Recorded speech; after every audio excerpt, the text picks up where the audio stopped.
Before feeding, loosen the feeding shaft to facilitate the entry of raw materials. 2. Adjust the small feeding wheels behind the pre-hydraulic shear according to the width of the raw materials.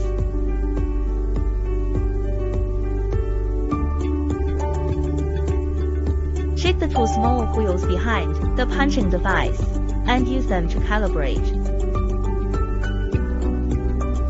Adjust the punching device, and the oil cylinder of the punching device must keep the same center line with the sheet width. Adjust the punching position according to your requirements. Set the order, including the length and quantity of each piece you need.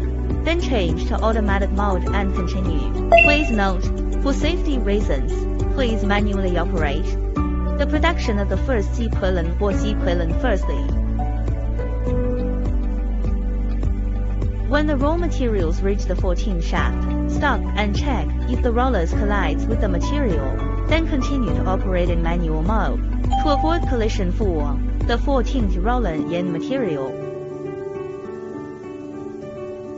Behind is the straightening shaft.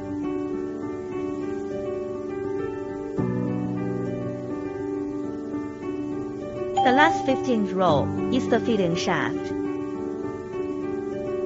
Before entering the cutting blade, make sure to check if it is aligned with the cutting blade.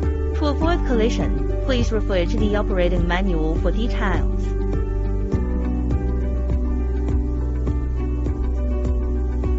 Change the cutting blade.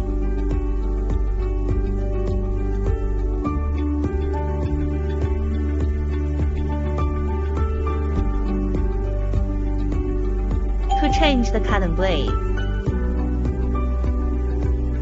To change the width for the bottom side, move left and right. Adjust the waist height through the two screws on the top of the machine.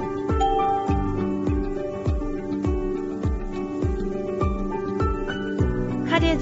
If there is no collision with the knife and everything is normal, you can start production automatically.